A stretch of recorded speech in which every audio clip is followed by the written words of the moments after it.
Sir आज class हो गया, सर वेबिनार किस हुआ? बारी किस टॉपिक पे है?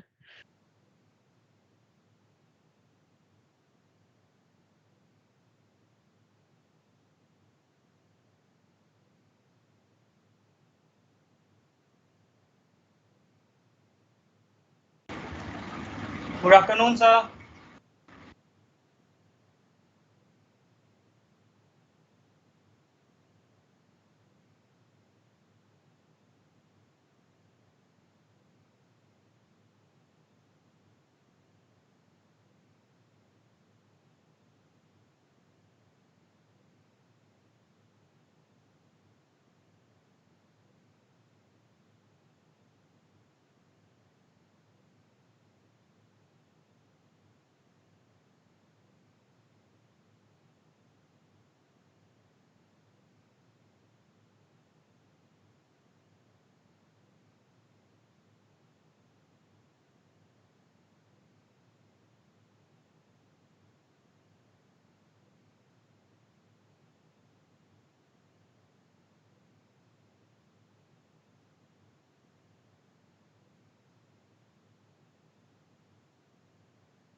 Good afternoon, sir.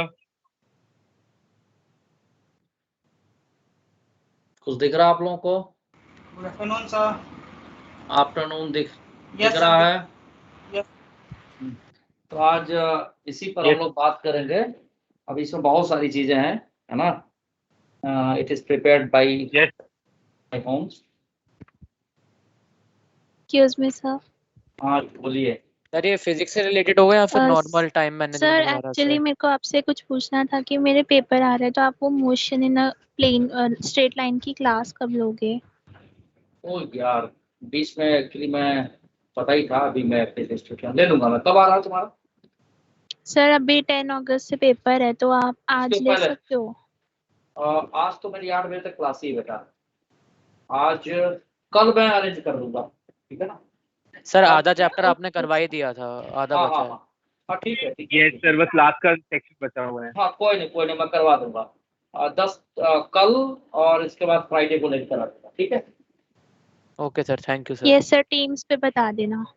ठीक है। आइए आज पहले, अभी तक 44 लोग ज्वाइन किए हैं ना, 45 धीरे धीरे आ रहे हैं। तो मैं कभी कभी तुम लोग से गुस्सा भी हो जाता हूँ, है कि नहीं? तो बुरा लगता होगा? No sir. अरे लगना चाहिए ना यार। सर सर जब तक लगेगा नहीं किसी चीज का बुरा, तब तक सुधार नहीं होगा, चाहे मेरे अंदर हो या आपके अंदर हो, ठीक है? तो ठीक है, मैं अटेंडेंस ले लेता हूँ ना, जितने लोग आए हैं। और कोई समस्या हो तो बताओ, क्योंकि मेरा सोचना सिर्फ इतना ही है। जैसे कल ही मैं बताऊं, व्याकरण की क्लास जब तक और बच्चे आ जा रहे थे, मैं बात करता हूँ मैं। एक मेरी दिल्ली में एक स्टूडेंट थी, कई सारे हैं वैसे, एक मेरे नोन है, उनकी बच्ची जो है तैयारी करती है मेडिकल, कहीं पढ़ रही है। तो मेरे साथ बैठे हुए थे, कहे आप तो पढ़ाते हैं, जरा कोई आपका स्टूडेंट हो। संयोग से मुझे नाम याद आ गया, तानिया नाम की बच्ची खड़ी थी, जिससे मैं लेडी हर्डिंग में आ गया स्टॉप। तो मैंने उनसे नंबर है, बात कराई, पूछ लीजिए कैसे तैयारी करना, क्या करना। उसमें एक बड़ी खास बात हो गई। तो बच्ची ने पूछा, मेरी फोन पर बात हो रही थी, शायद व्हाट्सएप कॉल थी।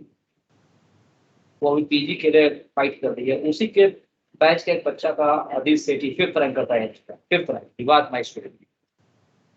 तो उसने बताया टाइम जाए, लड़की ने बोला शब्द उसके हैं, इस वक्त मैं उसके शब्दों को अपने शब्दों के साथ रिपीट कर रहा हूँ। टाइम की वजह क्वालिटी पे ध्यान देना चाहिए।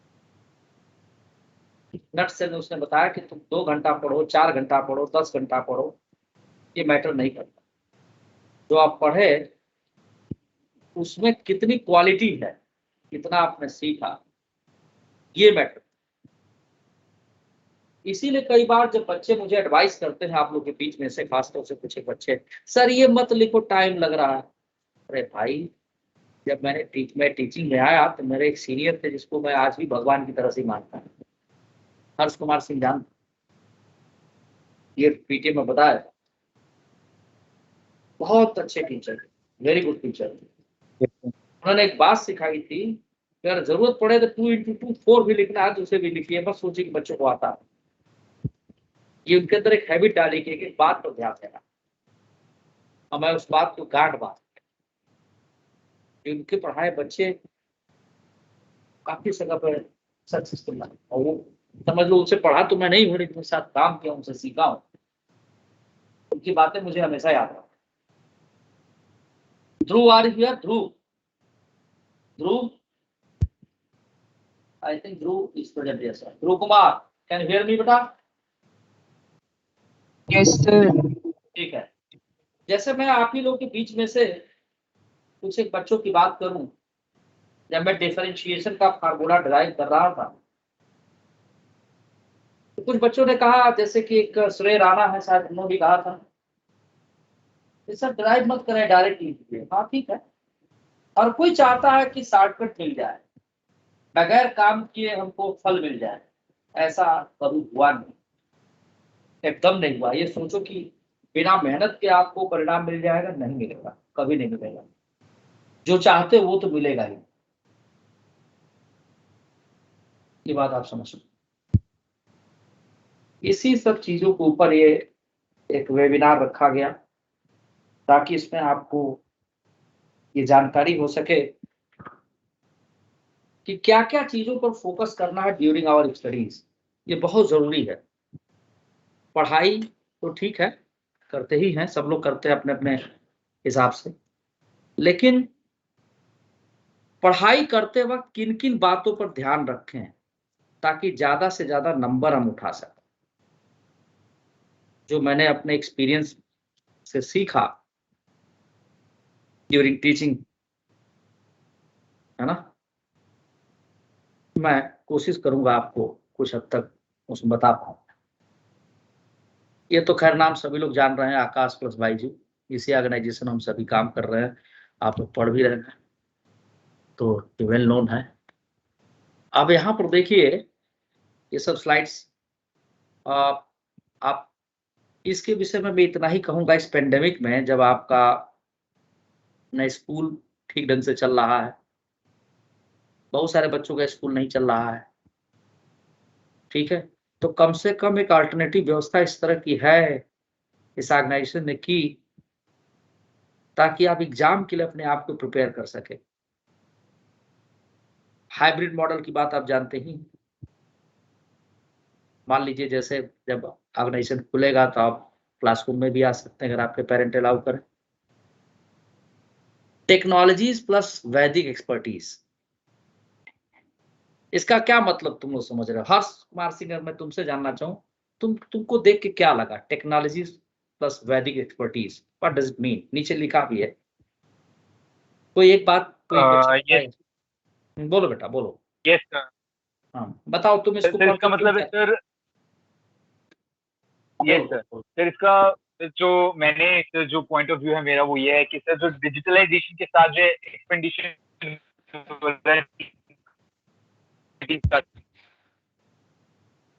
थोड़ी आवाज कट रही है तुम्हारी। ध्रुव तुम बता सकते हो? ध्रुव तुम बता सकते हो?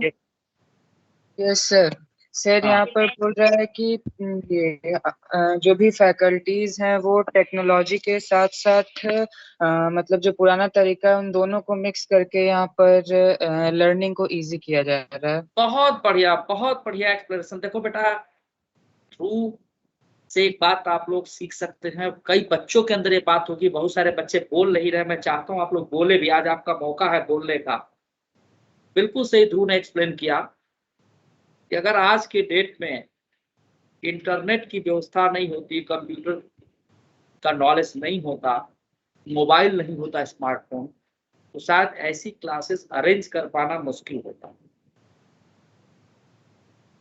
क्लासेस ही क्यों, बहुत सारी ऐसी चीजें हैं जो आपका इंटरनेट के थ्रू, मेडिसिन के क्षेत्र में चले जाओ, वहां पर भी काम चल रहा है। आने वाले दौर में इसी का ज्यादा योगदान।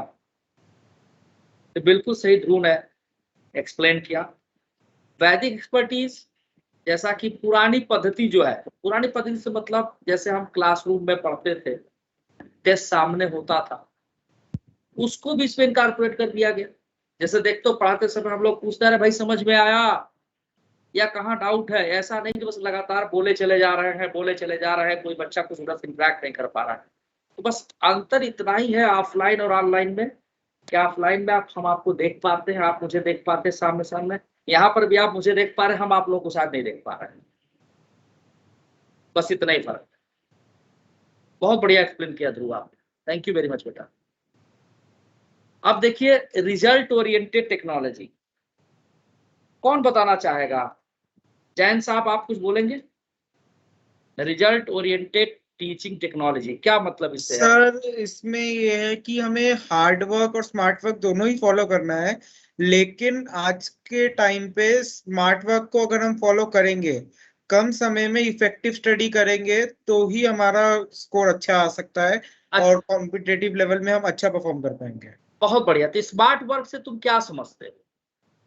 Smart work means to do less but do the effective. अच्छा चलो ये एक पॉइंट हो गया। और कोई कुछ बोलना चाहिए? स्पेसिफिक क्या पढ़ना है, किस तरीके से पढ़ना है? Yes sir.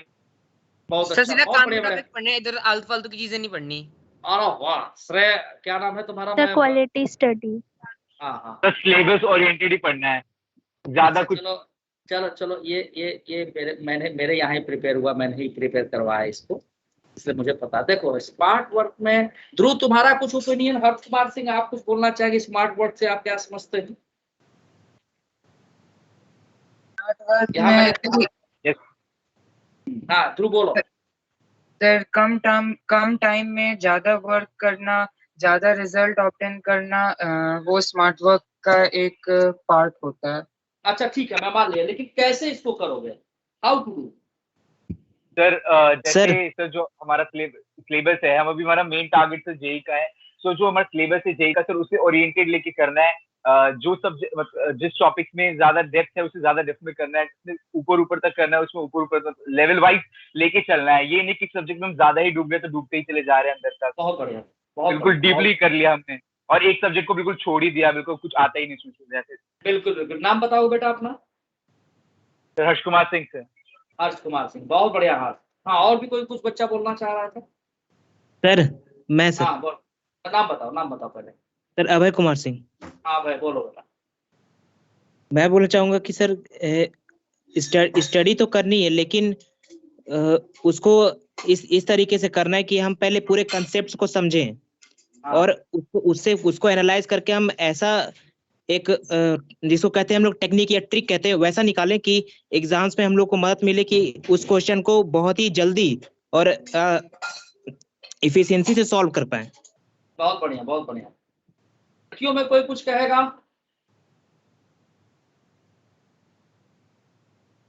हाँ लड़कियों में कोई कुछ कहेगा? कोई? अरे लड़कियों में स्मित कोई कुछ बोलेगा या नहीं? कोई कुछ बोल ही नहीं रहा। चलो मैं बताता हूँ। देखो जैसा कि रिजल्ट ओरिएंटेड टीचिंग टेक्निक, इसमें दो चीजें दिखाई गई हैं, तो पिक्चर से ही क्लियर हो रहा है। हार्ड वर्क वाला देखो सामान को ढो के ले जा रहा है सिर के ऊपर। स्मार्ट वर्क वाले ने क्या किया कि थोड़ा सा फिजिक्स का इस्तेमाल किया, और उसने क्या किया कि ट्रॉली ले आया कहीं से, ट्रॉली बना दी और हल्का सा पुश किया, और उससे ज्यादा वर्क आउटपुट लिया वो। अगले ने टाई वाई सब कुछ लाया, बढ़िया से तैयार है, लेकिन वजन लाद करके चल रहा है तो टाई की भी तौहीन कर रहा है, यानी वो स्मार्ट पर्सन नहीं है। अब ये बात स्टडीज में कैसे आए, तो आप लोगों का बहुत हद तक कंसेप्ट क्लियर है। जैसे देखो यहाँ पर लिखा हूं working hard, you simply perform the task, मतलब आपको जो काम दिया गया आपने कर लिया उसको। मतलब एक काम को काम की तरह से लिए, ठीक कर लिया। Follow only one way to do work, यानी एक ही तरीका आप पकड़ लिए। जैसे मान लीजिए कि क्वेश्चन सॉल्व किए, तो एक क्वेश्चन का फार्मूला पता चल गया, उसी फार्मूले पर सोच रहा है, लिख रहा है, कर रहा है, वो चाहे मत। अपना दिमाग नहीं लगा रहे, कोई और भी तरीका हो सकता है कौन। जैसे आज ही मैं पास आउट बैच में पढ़ा रहा था प्रोजेक्टाइल, है ना, गिरडोव का क्वेश्चन उठाया, वहां ग्रेविटी का कहीं जिक्र ही नहीं किया। y = x sin theta minus half dx square upon u square cos square theta projectile के ट्रैजेक्टरी का एक क्वेश्चन होता है। तो जी है नहीं, जी लगा रहे हैं, आंसर तो आएगा नहीं। जबकि वो क्वेश्चन था xy प्लेन में एक्सेलरेशन पूछा होता। तो आपको जैसे follow only one way to do work, तो मैंने एक एग्जांपल लिया कि आपको एक फार्मूला पता चल गया, उसी पर आप हर चीज को लगाने की कोशिश करें, जबकि हो सकता है कि वहां एप्लीकेबल ना हो। ये तब आप हैं तो हार्ड वर्क, खूब मेहनत कर रहे हैं, 2 बार 4 बार उसको लिखा, आंसर मिल ही नहीं रहा है। आप कर सही रहा है, लेकिन जी की जगह एक्सेलरेशन ए दिया है, अब आप पुट नहीं की। तब उसके बाद आप लोग भी देखो, जब क्वेश्चन करते हो आंसर नहीं आता है, क्या करते हो? पीछे से देखते हो आंसर, भाई नहीं मैच किया। जब नहीं मैच किया क्या करते हो? देखते हो कि कमी कहाँ रह गई। अच्छा सब कुछ तो मिल रहा है, ये जी की जगह ए लिखा हुआ है, आपने चलो छोड़ो हटाओ, जी नहीं होगा ए ही होगा, हम ही कहीं गलत कर रहे होंगे, ए लिख के आंसर निकाल के अगले क्वेश्चन पर बढ़ गए। ये नहीं सोचे कि गलती हुई कहाँ, उस पर ध्यान नहीं दी, हम आंसर किसी तरह से निकाल दिए। तो सिंपल परफॉर्म टास्क में भी ये एग्जाम्पल मेरा आ गया, और only one way to do work में भी एग्जाम्पल आप ले सकते हैं। यानी आसपास का तरीका आपने नहीं सोचा कि there is some other method by which we can get the result very quick, very smartly and the fast also. फिर तीसरा पॉइंट है start with the task before planning. जैसे हमसे आप लोग कहते हैं सर डायमेंशन फार्मूला इतना क्यों चल रहा है, क्या हर साल आप इतना पढ़ाते हैं? ऐसा भी क्वेश्चन आया था मेरे पास। फिर कुछ बच्चों ने कहा कि सर ये तो नई क्वांटिटीज है, ये सब अभी बाद में करा देना, ये भी समझ में नहीं आएगा। मेरा जवाब क्या होता था कि बेटा डायमेंशन और एरर एक ऐसा चैप्टर है, 11th और 12th की किसी भी चैप्टर में क्वेश्चन बना के पूछा जा सकता है। अभी आप इसको देखो कि करना कैसे है। ये कहते थे, इसलिए कहते थे कि हमारे प्लान में अभी ये नहीं था कि इसको हम कायदे से, तो होना ये चाहिए कि हम सारा कुछ पढ़ने के बाद इसको सीखते, लेकिन ऐसा है नहीं। मेरे हिसाब से ये प्लानिंग कुछ और होनी चाहिए थी कि पहले मैथमेटिक्स पढ़ा लेते, पहले कुछ चीजों की जानकारी देते, तो ये करते। एक एग्जाम्पल लिया, मैं ये नहीं कह रहा हूँ कि इस चीज गलत है, उंगली नहीं उठा रहा हूँ। उसी तरह से जैसे आपने दिन भर का एजेंडा सेट किया, आपके पास कोई प्लानिंग नहीं होती कि आज सुबह सो के उठे, आज क्या क्या करना नहीं मालूम, रूटीन वर्क ठीक है, स्कूल का क्लास है, आकाश की क्लास है, क्लास खत्म किए सो गए। तो पर डे की प्लानिंग आपके पास होनी चाहिए दिमाग में, लिखना नहीं कॉपी पे ये प्लान। जैसे मेरी छुट्टी जिस दिन होती है, मैं 1 हफ्ते पहले से प्लान कर लेता हूँ कि इस दिन हमको ये काम करना है। इतना प्लानिंग के बावजूद भी 1-2 काम रह ही जाता है। तो हर चीज की पहले प्लानिंग होनी चाहिए। प्लानिंग नहीं होगी तो वर्क करने का सीक्वेंस आपको नहीं पता हो कि पहले किसको करना फिर किसको करना, कुछ भी मन में आएगा कर देंगे। उसी तरह से जो 11th और 12th जो आप पढ़ेंगे और आपका प्लानिंग है कि you must go in IT, तो प्लानिंग 2 साल पहले से आपके दिमाग में होनी चाहिए ताकि उसको एग्जीक्यूट कर सकें। तो उसको तैयारी करनी कैसे है? क्या सिंपल सवाल सॉल्व कर लेना वही तैयारी आईटी की, या किसी पैकेज के सारे क्वेश्चन या किसी किताब के सारे क्वेश्चन या उस किताब के सारे क्वेश्चन कर लेंगे तो कोई गारंटी दे देगा कि आपका सिलेक्शन हो जाएगा? कोई नहीं कर सकता। प्लानिंग ही आपकी अगर परफेक्ट होगी तो सिलेक्शन तक आप पहुंचेंगे। जब टास्क तो शुरू कर दिए लेकिन प्लानिंग नहीं, तो आप वर्क खूब कर रहे हैं लेकिन वर्क बहुत ज्यादा कर रहे हैं, इसके बावजूद भी रिजल्ट आपके हिसाब से नहीं आया। That is in the called hard working, but there is no planning. वही चीज नीचे लिखा हुआ, work with dedication but result is not visible. होता नहीं है कि बहुत सारे बच्चे साल भर खूब पढ़े, घर वाले भी कहते रहे बहुत पढ़ रहा बच्चा मेरा, एक रिजल्ट आया तो जैसा था वैसा, जैसा होना चाहिए वैसा नहीं आया। मैं तुम्हें एक एग्जांपल देता हूं इसी आपके सीनियर बैच का जो मेरे पास था। एक स्टूडेंट है अभी IIT देगी इस साल, जब वो 11th क्लास में जैसे आप लोग आए PM बैच की, जब 11th में थी, she is very hard worker.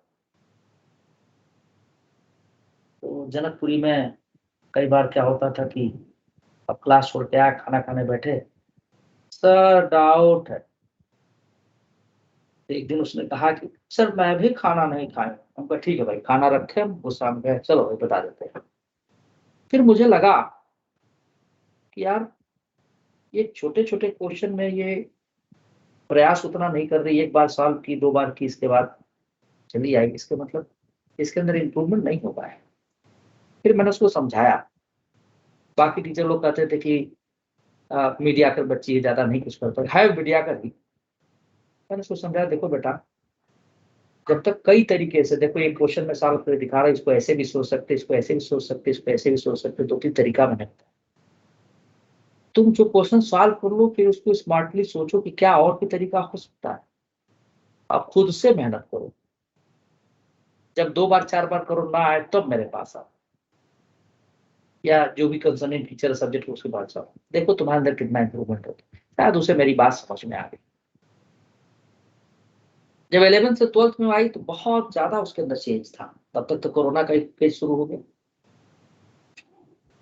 But you know, mains examination अभी इस बार का वो दी है, पहले वाला भी दी थी, लेकिन स्कोर नियरली 200 आता था ना, उसी क्लास 250 250 से ऊपर चली गई, बिकॉज ऑफ हर डेडिकेशन। अब वो खुद कहती कि सर आप वो बात जो समझाए थे और उसके हिसाब से मैं चलती थी, देखिए काफी चेंज आ गया। उसके माँ बाप भी बड़े खुश हैं।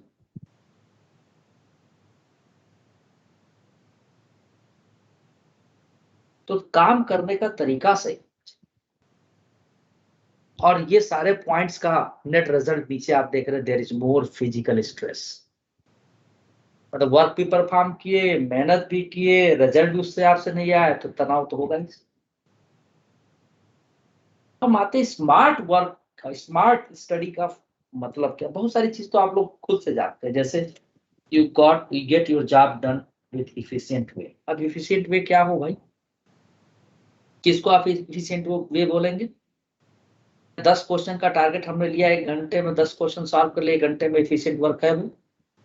या 10 क्वेश्चन में से 8 क्वेश्चन सॉल्व हुआ, 2 नहीं हुआ, वो कोई बात नहीं। किस तरह से इफिशिएंट वर्क, किसको इफिशिएंट वर्क कहेंगे? क्वेश्चन सॉल्व करके आंसर लेना इफिशिएंट वर्क है? Dhruv, I am asking you, क्या क्वेश्चन सॉल्व करके आंसर ले आना वही इफिशिएंट वर्क है? No sir. तो क्या इफिशिएंट वर्क होना चाहिए? सर इफिशिएंट वर्क है कि जितने भी क्वेश्चन करे सब कंसेप्ट के साथ एकदम अच्छे से करे, और ये नहीं कि इतना देर में इतना कर ही लेना है, आंसर ही लेना है। आंसर नहीं, मतलब जो भी करे सही से करे और एकदम अच्छे से करे।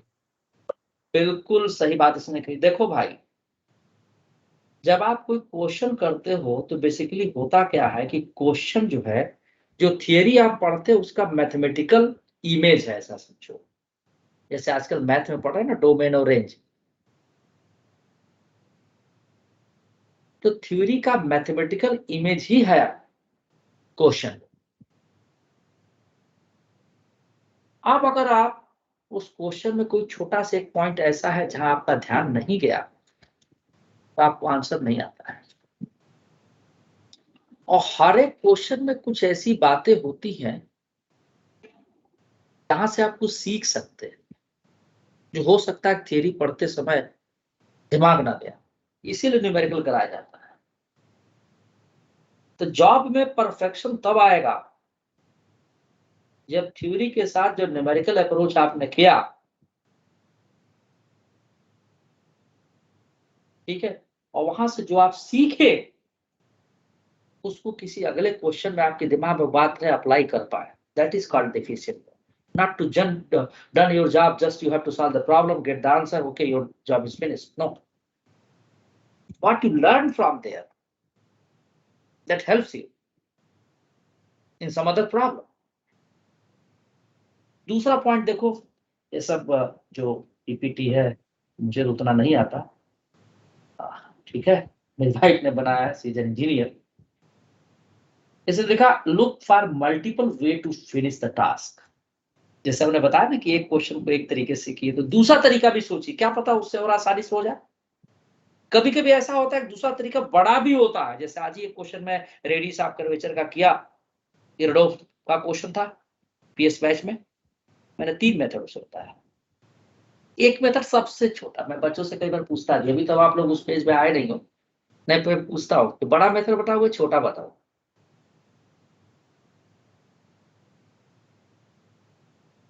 मतलब तरीका खोजना चाहिए कितना स्मार्टली हम कर पाएंगे। एक दिन पास बैच वालों को मैं ऐसे ही दिखा रहा था, देखो कितना मैथ तुम जानते हो, यूरो के क्वेश्चन को करने के लिए मैथमेटिक्स बहुत स्ट्रांग होना चाहिए। तो मैं फिजिक्स के एक क्वेश्चन से सर्किल का इक्वेशन डराइव करवा दिया। सर ऐसे भी होता है क्या? हम क्या क्या mathematics the language of physics, अगर लैंग्वेज है तो भाषा आनी चाहिए आपको। जैसे आप ही लोगों बैच में एक दिन पूछा फंक्शन बताओ, sir y equal to fx domain range, अरे फंक्शन का असली मीनिंग जानो भाई, तब आप उसको अप्लाई कर पाओगे। और ये आएगा कैसे? सोचने से आएगा, multiple way to finish the task. ये जब आप सोचोगे तब आएगा, नहीं सोचोगे तो नहीं आएगा। तो थिंकिंग आपकी ऐसी होनी चाहिए ताकि आप कई तरीके से आप उसमें डूब जाए, सोचें कि कई तरीके से सॉल्व कर सकते हैं। तीसरा पॉइंट क्या? You first evaluate plan work. ये पॉइंट तो बताने की जरूरत है नहीं, इसका मतलब आप लोग क्या समझे? You first evaluate plan and work, what does it mean? Harsh Singh बताओगे बेटा, इसका मतलब आप क्या समझ रहे हो? बताओ जरा। Yes sir. सर जो हमारा जो एम है, ये सर हमारा जो एम है या हमारा जो टारगेट है, पहले हमें उसे एनालाइज करना चाहिए, इवैल्यूएट करना चाहिए कि वो एक्चुअली फोकस किस चीज पे कर रहा है, कितना उसका रेंज है उसका। उसके बाद उसके हिसाब से हमें अपना प्लानिंग सेट करना चाहिए, हमारा अपना डेली रूटीन या जो हमारा टारगेट उसको सेट करना चाहिए। उसके बाद उस पर एग्जीक्यूशन करना चाहिए, प्रॉपर एग्जीक्यूशन करना चाहिए, हर दिन कंसिस्टेंट रहना चाहिए। बिल्कुल बिल्कुल बिल्कुल, बहुत बढ़िया तुमने बताया। मैं आपको इसको थोड़ा और एलोबरेट करके बता रहा हूँ। जैसे मान लो कि सभी लोग किसको देखते हैं, कोई बच्चा क्लास में अगर अच्छा परफॉर्म कर रहा है या अपने बैच का या अपने कॉलेज का टॉपर है, कुछ बच्चे उसको फॉलो करते हैं, जिनको सक्सेस पाना होता है उसकी तरफ देखते हैं कि उसने कैसे तैयारी किया। तो उसने बताया कि भाई चलो हम दिन भर में 10 घंटे स्टडी करते हैं। अब आपने भी उसके देखा देखी 10 घंटे का प्लान तो बना लिया। क्या कभी आपने सोचा कि 10 घंटे आप टाइम दे पाएंगे? दो डिफरेंट आइडेंटिटी हैं, जैसे मैं हूं आप लोग हैं, आप दोनों लोग, हम एक अलग आइडेंटिटी है, आप एक अलग आइडेंटिटी है। आपके सोचने का ढंग अलग होगा, मेरे सोचने का ढंग अलग होगा। हो सकता है मेरे से ज्यादा तेज दिमाग आपका चले कि इस क्वेश्चन में, मेरा ना चल पाए, मेरा चल जाए आपका ना चले। तो जिस क्वेश्चन को, जिस कंसेप्ट को वो बच्चा जो टॉपर है या जो अच्छा परफॉर्म कर रहा है वो 2 घंटे में समझ लिया, हो सकता है उसे 2 दिन में समझ पाए। तो उसके हिसाब से अपनी प्लानिंग करेंगे। एक्चुअली आइडियल उसको रखिए, लेकिन प्लानिंग को अपने हिसाब से करिए, अपने आप को पहले इवेल्युएट करिए आप, और धीरे धीरे उसमें प्रोग्रेस करिए। कि हम क्या शुरू में वो 10 घंटा बैठ के पढ़ता है तो हम भी 10 घंटा दे पाएंगे? अगर दे सकते वेरी गुड, नहीं दे सकते हैं तो आप धीरे धीरे उस प्लान को 10 घंटे तक अपने आप को पहुंचाने के लिए पहले अपने आप को उस लायक बनाइए। क्यों 10 घंटा टेबल चेयर कुर्सी पे बैठ जाए, हाँ जी हमने 10 घंटा बैठ लिया, उससे तो रिजल्ट नहीं आएगा। तो फर्स्ट इवेल्युएशन इज मस्ट, कि हमको करना क्या है। कि अपने आप को इवेलुएट करिए, फिर प्लान आपके पास होना चाहिए, फिर उसको वर्क शुरू होना चाहिए। जैसे आकाश में आपने एडमिशन लिया तो आपको मिला है ना कि इस डेट को ये एग्जाम होगा, इस समय तक ये पढ़ाया जा चुका होगा। अगर कहीं थोड़ा बहुत क्लास ऊपर नीचे हो गई तो उसके लिए एक्स्ट्रा क्लास भी अरेंज होगी, लेकिन आपका जो प्लान दिया गया है उसमें कोशिश होगी कि although there is some error, हर सिस्टम में एक एरर होता है, परसेंटेज एरर पढ़ ही रहे हैं आप लोग, तो प्लान मस्ट है इवेलुएट करते अपने आप। अच्छा, कई बार क्या होता है कि हम सब कुछ तो ठीक कर लेते हैं, लेकिन कुछ छोटे छोटे इनपुट्स ऐसे होते हैं, अगर उसको हम अप्लाई करना शुरू कर दें तो रिजल्ट के फॉर्म में दिखने लगता है। अब जैसे छोटे छोटे इनपुट से क्या मतलब है हमारा, मान लो दिन भर की आपकी स्कूल की क्लास हुई, आकाश की क्लास हुई, आप थक गए, रिवीजन का टाइम ही नहीं। बहुत सारे बच्चे ऐसा भी करते मिलेंगे, तो रिवीजन करे कैसे? अरे भाई, अगर आप क्लास में अटेंटिव रहे होंगे, नोट्स बनाए होंगे, नोट्स तो हम शेयर भी कर देते हैं, आजकल इस मोबाइल पे सारी चीजें हो जाती हैं, ये नहीं लेके कॉपी लिख भी रहे हैं, उसे कॉपी लिखते हैं तो बहुत अच्छा, लिखने से सीधे दिमाग में जाती है। तो जब आप सोने जा रहे हैं या कहीं टहल रहे हैं तो आपके दिमाग में जो आप पढ़े हैं वो एक बार घुमा सकते हैं आपकी, आज ये चीज हमने सीखा। आज डिफरेंशिएशन में सर ने ऐसे पावर फंक्शन का डिफरेंशिएशन किया था, उसमें एक फार्मूला आया था 1 + x to the power n, उसका एक्सपेंशन 1 + nx + n × n - 1 ऐसे। अब दिमाग में आप दौड़ा लेंगे तो आपके लिए याद हो जाएगा। That is called these small inputs. और वो जब एक बार आप कर लोगे, ये नहीं कि कॉपी कलम लेके घिस घिस के लिख रहा है, उसको रट रहा है, रटना नहीं। अब मान लो इन केस आपको सोचते समय आपको दिमाग क्वेश्चन उठ सकता है कि सर याद नहीं आया, तो आप फटाक से कॉपी निकालिए, बगल में देख लीजिए, हाँ इसको ऐसे लिखे, फिर आप करके दोहरा दीजिए। कोई ऐसी डिफिकल्ट चीज है उसको 2-4 बार ऐसे करेंगे, आप दिमाग में सेट हो जाएगा। क्यों बच्चों, गलत तो नहीं बोल रहा मैं? नो सर, बिल्कुल ठीक बोलते हैं। ये छोटे छोटे इनपुट्स आपको डालने हैं शुरुआत में, इसके बाद तो आपकी हैबिट बन जाएगी यार। तुम लोग को याद है जब मेरा ऑपरेशन हुआ था, मैं 10 दिन आराम कर सकता था, लेकिन मेरी हैबिट में आके क्लास चाहिए मुझे, क्लास नहीं रहेगी तो लगे कुछ काम ही नहीं किया, तो मैं खुद ही से बोल दिया कि भाई तीसरे दिन से मेरी क्लास लगा दो। क्यों? It in my habit. Habit में आपको ले आना है।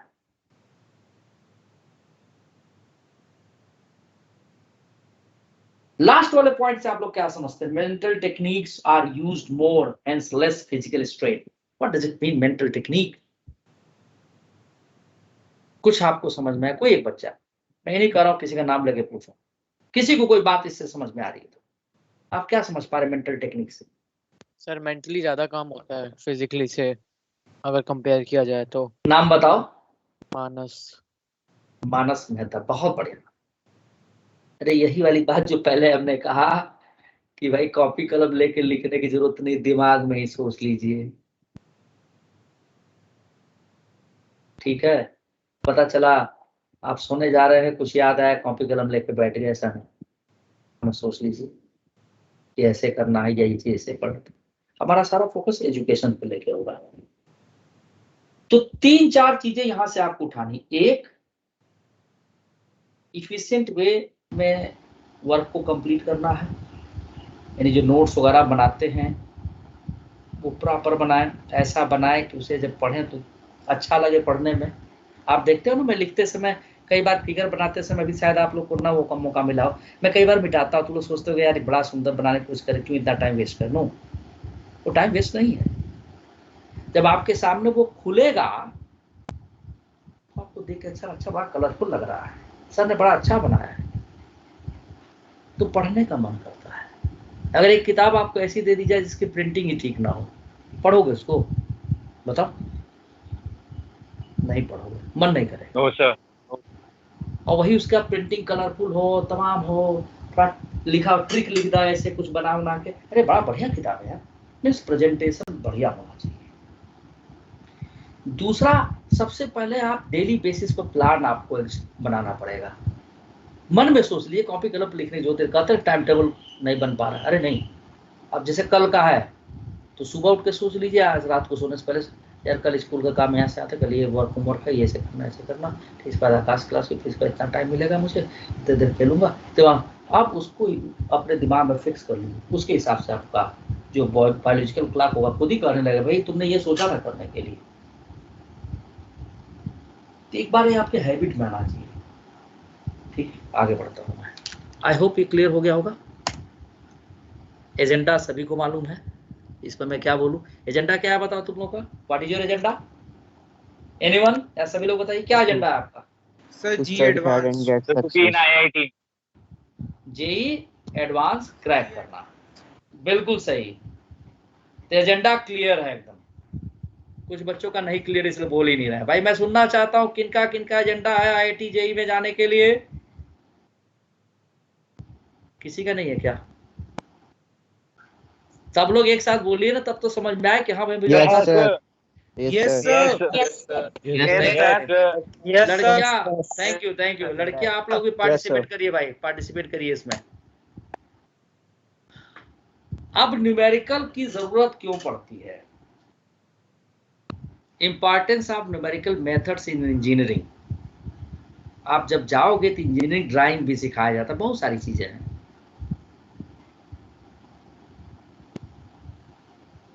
तो न्यूमेरिकल की जरूरत क्यों, नीचे लिख दिया हूं। Numeracy bridges the gap between the math and science and that we learn in the school and the context it is used in everyday life. मैं शायद पढ़ाते समय सारी बात बोलता हूँ इनडायरेक्ट तरीके से। अभी भी मैंने बोला कि न्यूमेरिकल बेसिकली थियोरी का मैथमेटिकल इमेज है।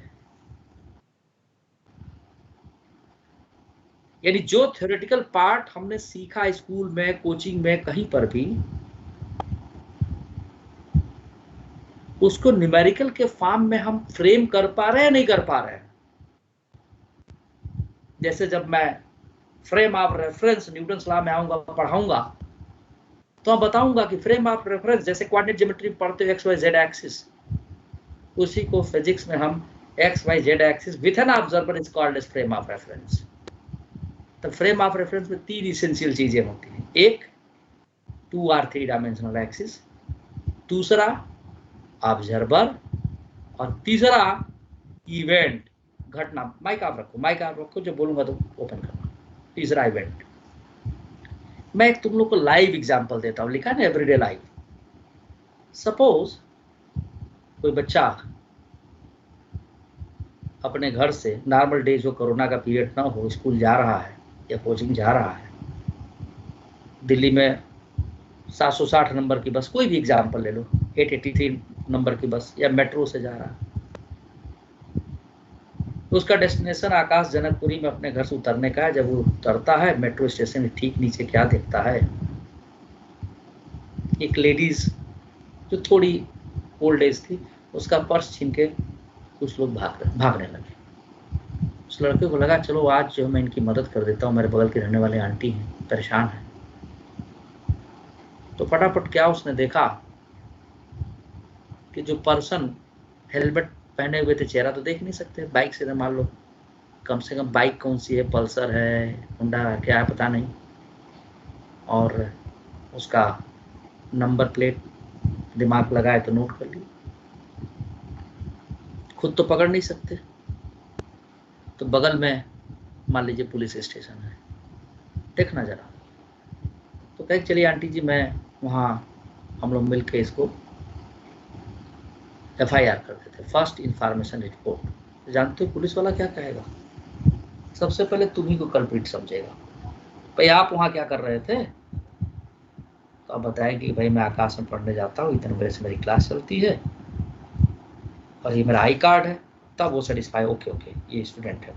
तो बेटा बताओ तुम क्या देखे वहां पे? तो बताओ कि पल्सर गाड़ी 0087 मान लो कोई नंबर ले लेते हैं, DL, ये काले रंग की थी, ये आंटी जी का बैग छीन करके 2 बच्चे थे, भाग लिए। उनका चेहरा नहीं, वो तो हेलमेट पहने थे।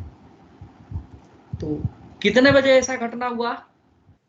बताओगे कि मेरी क्लास भाई 3:40 की शुरू होती है, हम 3:30 बजे करीब पहुंचे थे। ओके, मेंशन करेगा 3:30 अपने FIR रजिस्टर में। ओके, फिर आप क्या देखे, किस नंबर की बाइक थी? तो भाई DL 0087 थी। ठीक है, चलो भाई किधर गई वो? तब बताओगे कि हमारा इंस्टीट्यूट इधर पड़ता, हमारे से लेफ्ट साइड में वो गए। तो पुलिस वाला देखेगा लेफ्ट साइड में गया, अगर एक्टिव होगा ओके, 3:30 पे वेट हुआ, 3:40 पे FIR लिखा है, 10 मिनट का गैप है। इस रेंज में कितने दूर तक वो जा सकता है? अब देखो, आप थ्योरेटिकल पार्ट बता रहे, जो आपने देखा, जो आपने ऑब्जर्व किया वो बता रहे, लेकिन उससे वो मैथमेटिक्स लगा रहा है। न्यूमेरिकल वैल्यू, टाइम लिखा, पोजीशन लिखा। आप अभी भी पूछेगा कि आप जहाँ थे वहाँ से कितने दूर पे घटना हुई, हार्डली 10 फीट की दूरी रही होगी। ठीक है, तो समझेगा अच्छा ये सही से देखा होगा, सही से ऑब्जर्व किया। वो लिखा, टाइम लिखा, किस डायरेक्शन में गया, तो हमारे से लेफ्ट डायरेक्शन में गया। तो आपका इंस्टीट्यूट किस तरफ पड़ता है? तो जिधर मैं खड़ा होता हूँ उससे ईस्ट की तरफ पड़ता है, तो नॉर्थ की तरफ, इसका मतलब भगा वो को। तब उसको मैप में पता, फटाफट वायरलेस इन्फॉर्म कर देगा कि 3:30 पे ये इवेंट हुआ है, यहाँ पर हुआ है, और फला फला गाड़ी से ये नंबर है और भागे हैं नॉर्थ साइड में। तो ये क्या है, एक तरह से मैथमेटिकल, वो फटाफट कैलकुलेट कर लेगा। अच्छा 10 मिनट में अगर मैक्सिमम स्पीड इसकी 40 की होगी क्योंकि ट्रैफिक है, तो कितना किलोमीटर गया होगा, कितने रेंज में गया होगा, तो एक एरिया डिफाइन कर लेगा। उस एरिया में सर्च ऑपरेशन शुरू, कल्प्रिट पकड़ा जाएगा। तो क्या है, आपके ऑब्जर्वेशन को मैथमेटिकल फॉर्म में कर देना। तो वो जो ऑब्जर्वेशन है उसको मैथ के फॉर्म में पुलिस वाले ने अप्लाई कर दिया। ये डेली लाइफ में ऐसी बात आप देख सकते हैं। एक एग्जाम्पल लिया मैंने, ऐसे बहुत सारे एग्जाम्पल हो सकते हैं। तो मैं ये नहीं कह रहा हूँ कि हर क्वेश्चन को मैथमेटिक्स की तरह सोचने लगो, ऐसा नहीं बोल रहा हूँ मैं। लेकिन मैथमेटिक्स का रोल एक्चुअली थ्योरेटिकल कंसेप्ट को मैथमेटिकल फॉर्म में फ्रेम करना है। फ्रेम करने से होता क्या है कि जो थ्योरी आप 4 लाइन में लिखे हैं वो मैथमेटिक्स से हो सकता है कि 2 शब्दों में रिप्रेजेंट किया जा सके या 2 लाइन में रिप्रेजेंट किया जा सके। जैसे आप लोग कहते हो सर आप रहने दीजिए, इतना मत लिखिए, हम लोग समझ लेंगे। That is the mathematics.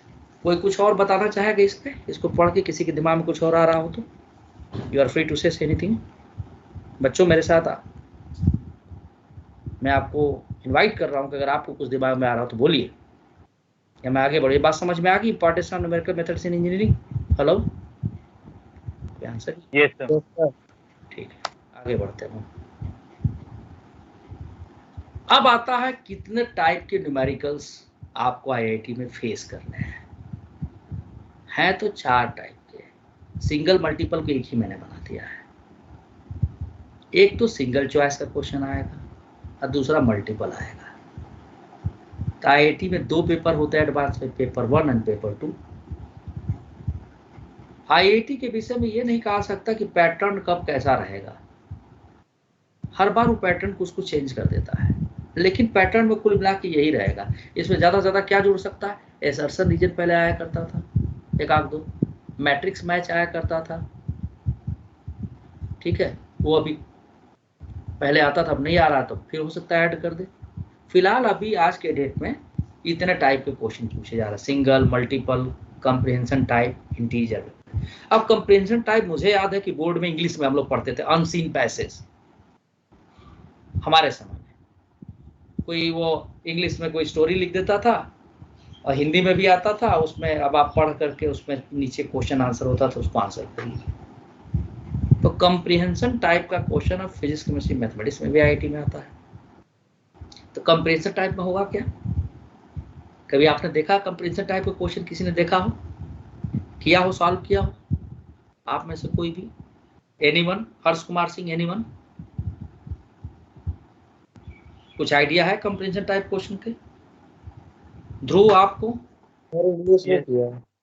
हाँ बेटा बताओ बेटा क्या कर रहे हो? इंग्लिश में किया। 2 आदमी एक साथ बोल रहे हैं, कोई एक बोलो। यस सर जो बोला, कौन बच्चा बोल रहा था बताओ बेटा? सर इंग्लिश की पेपर में किया। अच्छा, फिजिक्स केमिस्ट्री मैथ इंग्लिश और हिंदी में ही किया है ज्यादातर कॉम्प्रिहेंशन। हाँ, तो अब जैसे चैप्टर आए क्या थे लेवल 2 में कॉम्प्रिहेंशन वाले क्वेश्चन। हाँ तो तुम किए हो फिजिक्स केमिस्ट्री में अभी तक मिला है, लेकिन हुए नहीं। एक हुआ था, बाकी के 5 नहीं हुए। कोई बात नहीं। ऐसा है, कॉम्प्रिहेंशन टाइप के पहले मतलब समझिए जो आईआईटी पूछता है। मैंने अपने लाइफ में देखा है कि जब भी कॉम्प्रिहेंशन टाइप क्वेश्चन आईआईटी पूछता है तो हर बार एक न एक कॉम्प्रिहेंशन ऐसा होगा जो बिल्कुल ही नए कंसेप्ट पर बेस्ड होगा, तो न तो आप इंस्टीट्यूट में पढ़े होंगे न पहले कभी देखे होंगे। मैं कुछ नई टाइप की थ्योरी लाएगा, उसके बाद से सब लोग पढ़ाने लगते हैं उसको, क्योंकि सबके लिए नया होता है। कॉम्प्रिहेंशन का मतलब ही कहा जाता है अनसीन पैसेज, जो पहले कभी देखा ना गया। लेकिन वो ऐसा दिया रहेगा कि अगर आप कंसेप्ट को जानते होंगे, ऐसा नहीं कि 11th 12th के बाद किसी रिसर्च की चीज को ला देगा, ऐसा भी नहीं है। तो आपके 11th और 12th की में से ही होगा, लेकिन उस टाइप की चीज आपके लिए नई होगी। तो कॉम्प्रिहेंशन वाले क्वेश्चन को तभी आप सॉल्व कर पाएंगे, जैसे आप किताब में थ्योरी पढ़ते हैं ना, एनसीईआरटी है, सी वर्मा है, कोई भी किताब है, तो क्या करते हैं आप नोट्स कैसे बनाते हैं? बहुतों को देखा हो कि किताब खोले, कॉपी खोले, किताब में से लाइन बाय लाइन कॉपी उतारने लगते हैं। क्यों भाई, कितने लोग ऐसा करते हैं जरा बताएं? नोट्स कैसे बनाते हैं, यही तरीका है या नहीं है बच्चों? हेलो, अरे बता दो भाई। Yes sir. No sir. अच्छा नो सर, तो तुम बताओ। सर पहले नोट्स को अच्छे से पढ़ते हैं, जो आपने कंसेप्ट अगर पढ़ाया है, उसके बाद फिर जितना रिटेन होता है फिर उससे अपने आप नोट्स बनाते हैं। बहुत बढ़िया, बहुत अच्छा। अच्छा मान लो कोई बच्चा अगर ऐसा ना करता हो, उसके पास किताब से ही पढ़ता हो, तो वो कैसे नोट्स बनाएगा? सर अगर कोई इंसान चाहता है बना ले तो इंपॉर्टेंट पॉइंट्स, मेन पॉइंट्स होते हैं वो नोट करके नोट्स बनाएगा। चलो ये बात तो सही है, लेकिन कितने लोग इस पर काम करते हैं मुझे नहीं पता। हाँ बोलिए बेटा बोलिए, अरे बोलिए यार। जैसे देखो अब मैं बताता हूँ, बोल नहीं पाए। जितने भी मैक्सिमम टॉपर बच्चे मेरे लाइफ में आए हैं, चाहे इंजीनियरिंग के हों या किसी भी स्ट्रीम के हों, मैंने उनमें एक खास बात देखी है, वो ज्यादा सी किताब नहीं पढ़ते हैं, क्योंकि उतना टाइम ही नहीं है। मेरा एक फ्रेंड था अनुपम दुबे, आईआईटी में 5th रैंकर था जब सब्जेक्टिव हुआ करता था। सीवीएस रंजन 2nd रैंकर था। इन लोगों को मैं देखा, ये क्या करते थे। पहली बात ये समझ लो, कभी इन्होंने क्लास बंक नहीं की, इवन तबीयत भी खराब हो तो भी। मैंने एक बार अनुपम से पूछा कि भाई क्यों ऐसा, तुम्हें तो बुखार है? सर आप यहाँ पर भी तो बैठा ही हूँ, घर में भी बैठता है या सोता, वायरल भी करता उसे। पुरानी बात है, 17-18 साल पहले। उसका जवाब जानते हो क्या था? वो ऐसा तेज बच्चा था, मैं क्या तारीफ करूं उसकी। एक दफा की बात है कि ऐसी रैंडम क्लास मेरी लग गई और 3 घंटे की मेरे पास कुछ उस वक्त नया पढ़ाना शुरू किया था, तो मैंने कुछ क्वेश्चन जो है जगह जगह से फ्रेम किए, और काफ़ी डिफिकल्ट प्रॉब्लम थे सब्जेक्टिव में। मतलब ये समझ लो कि ऑप्टिक्स में मैकेनिक्स ये वो लगा के तमाम चीज़ें, तो मुझे भी ध्यान नहीं, तो मुझे लगा कि ये सब करते करते थक जाएंगे, होगा ही नहीं। भाई अनुपम एक आको उसके फ्रेंड्स थे, 6 या 7 क्वेश्चन मैंने दिया था, आधा घंटा मैं मैक्सिमम सॉल्व कर दिया, आधा घंटा 45 मिनट, बड़ा स्मार्टली। एक्चुअली हाँ मुझे ध्यान है, उस दिन मैं बहुत थका हुआ था, क्लास करने का मन नहीं कर रहा था, कहीं बाहर से आए थे। मैं अपने सर की बात कर रहा हूँ, तो वो क्यों कर पाया? उसके लिए तो बिल्कुल नया था ना, वो कभी देखा ही नहीं था वो क्वेश्चन। वो क्या किसी ने नहीं देखा, क्योंकि उस क्वेश्चन का लैंग्वेज पढ़ के वो समझ पा रहा था। कॉम्प्रिहेंशन भी वैसा ही होता है, आप कभी देखे नहीं रहेंगे, लेकिन जब आप उसको पढ़ेंगे और आप सोचेंगे, आपका थॉट प्रोसेस इस तरह से काम करना शुरू करेगा, तो शायद आप क्वेश्चन को कर पाएंगे। अभी बच्चे नोट्स कैसे बनाते थे? पहले तो जो क्लास में लिखाया जाए वो पूरा लिखते थे, चाहे पहले उनको आता हो ना आता हो, पूरा लिखते थे। ये किसी भी टॉपर में खास बात होती, कभी नहीं सोचता कि उनको आ रहा है तब नहीं लिखेंगे। जब नोट्स बनाने की बारी आती थी तो जो भी प्रेस्क्राइब बुक है उसको पेंसिल लेके अपना बैठ के पढ़ते गए, पढ़ते कुछ नई बात लगी अंडरलाइन की उसमें, और फिर उसको अपने शब्दों में लिखते थे सब, ताकि उनकी समझ क्या पढ़ रही है। I've seen that is the appropriate way to make a notes, क्योंकि आपकी अपनी चीज है ना, वो आप अपने ढंग से उसको बनाया है। आपको पता है कि इस चीज को इस सिंबल से रिप्रेजेंट किया है।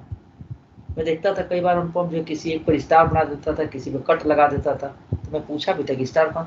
सर ये क्वेश्चन में ना ये एक नई बात हमको दिखी थी, इसलिए मैंने स्टार लगा दिया, मुझे देखते ही ध्यान आ जाएगा। इसको कट लगाया था, इसका मतलब ये था कि मेरे लिए हल्का क्वेश्चन है, मैंने किया, मुझे लगा नहीं कि मेरे लेवल का है, कि कभी भी करूंगा तो हो जाएगा।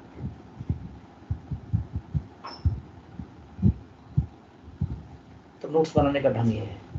खैर मैं क्वेश्चन पर आ रहा था, तो कॉम्प्रिहेंशन एकदम नया होगा, लेकिन उसमें जो क्वेश्चन पूछा गया है उसके अंदर जो बातें लिखी है उसी से क्वेश्चन होगा, कहीं बाहर से नहीं होगा। समझ में आई बात बेटा? हेलो? और इंटीजर बेस में, अच्छा अब आजकल का जो आईआईटी का पैटर्न है उसमें आपको आंसर पहले से पता है, आपको खोजना है बस। चाहे सिंगल चॉइस हो चाहे मल्टीपल चॉइस हो, 4 ऑप्शन तो दे रखा है, आंसर तो इसी में से होगा।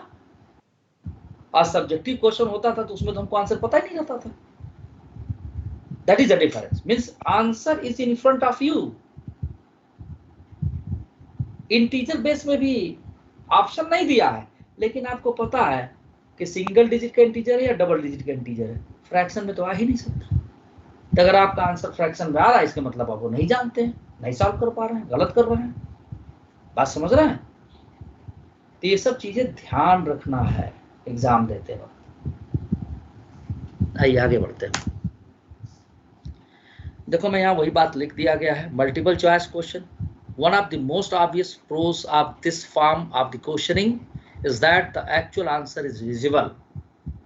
Actual answer आपके सामने है, बस आपको खोजना है। In many cases, students may very well know the answer to the question, but they are unable to recall it due to the issue of memory or feeling pressurized in the examination situation. बहुत सारे बच्चों को कई बार ऐसा होता है कि क्वेश्चन किया हुआ आ गया है, आंसर भी पता है, लेकिन एग्जाम हॉल में याद ही नहीं है। जैसे AITS तमाम चीजें आकाश में होंगी, टेस्ट आपको क्वेश्चन हो सकता है क्लास में कराया, अरे सर ये तो किया हुआ क्वेश्चन तो गलत हो गया, ऐसा कहते हुए मिलेंगे कुछ लोग। क्यों भाई, करा हुआ गलत कैसे हो गया? इसलिए कि आपकी मेमोरी में है लेकिन रिकॉल नहीं कर पा रहे हैं। आपको आंसर पता है, विजिबल है, आपके सामने दिख रहा है, रिकॉल ही नहीं कर पा रहे हैं। क्यों नहीं रिकॉल कर पा रहे हैं? क्योंकि एग्जामिनेशन हॉल में टेंशन है, प्रेशर में है, ज्यादा नंबर लाना है। वो भी एक बड़ा फैक्टर है एग्जाम को लूज करने का। बहुत बच्चों को एग्जामिनेशन फोबिया होता है, एग्जाम देखे नहीं हाथ पांव खुल गए, अरे बेशक उनको आता हो फिर भी वो गलती कर बैठेंगे, प्रेशर में आकर के चीजें गलत सलत करके आ जाएंगे। प्रेशराइज नहीं होना, कभी ये सोच के जाना ही नहीं कि हम ज्यादा नंबर लाएंगे या टॉप कर जाएंगे। हमेशा कूल रहना है, ये सोचना है कि जो आएगा उसको कायदे से करेंगे, जो नहीं आएगा उसको फिर देख लेंगे। Seeing the answer could well trigger the memory to enable a correct answer to be given. कई बार ऐसा होता है कि आंसर आसपास याद आ रहा है, लेकिन अगर 4 ऑप्शन दिए, oh yes I have seen this question, इसका आंसर तो ये था। ये अप्रोच तो ट्रिगर हो जाना चाहिए, अच्छा इसका आंसर ये था, टाइम भी बचे, कट सॉल्व करके आए। इसका मोटा मोटा तरीका क्या है कि मल्टीपल चॉइस में, क्योंकि कंप्रिहेंशन में मल्टीपल चॉइस ही आता है, पैसेज लिख देगा, क्वेश्चन पूछेगा, उसका 4 ऑप्शन होगा। इंटीजर में बस चॉइस नहीं होता। हाँ, उसमें भी इनपुट है कि भाई एक क्वेश्चन का आंसर इंटीग्रल होगा। ये बात समझ गए? नहीं, आंसर आपके सामने है, बस आपको अपने आप को कूल रखना है, चीजों को याद रखना है, ताकि आपको आंसर ट्रिगर हो जाए, आपको याद आ जाए कि ये किया था हमने, या इसको ऐसे करना है। ठीक है, ये बात समझ में आ गई बच्चों? ये सिर्फ कहानी नहीं पढ़ रहा, इसको इनकॉर्पोरेट भी करना है, कहानी नहीं है। इसको जैसे एग्जाम आएगा उसमें आपको अपने आप को उस तरह से मैनेज करना है, एकदम प्रेशराइज नहीं होना है। जैसे कोई सर टेस्ट आ गया, सिलेबस खत्म होगा, अरे हो जाएगा भाई, जितना हुआ उसमें तो बढ़िया करो, ये एटीट्यूड रखो। चलो आगे बढ़ता हूँ मैं। अब बात आता है कंप्रिहेंशन का, वही सेम चीज। Comprehension question and answer are tricky, but it is imperative for aspirant of these examinations to practise reading comprehension question and answer, as well as to gain the proficiency and attempt question with accuracy, which in turn improve their overall score. तो comprehension पढ़ते समय आप देखोगे कि कुछ न कुछ clue मिलेगा क्वेश्चन का, comprehension का। अच्छा, पहले आप लोग इस स्टेटमेंट को पढ़ के आप क्या समझ रहे हैं, कौन आंसर करे? ध्रुव बताओ बेटा जरा, तुमको क्या लग रहा है इसको पढ़ करके? Dhruv, are here? Dhruv, are you not? Dhruv sir, network problem हो गया था। अच्छा, कोई बात नहीं, बोलो जरा, इसको पढ़ के तुम क्या समझ रहे हो, बताओ पहले। सर, कंप्रीहेंशन क्वेश्चंस बोलो।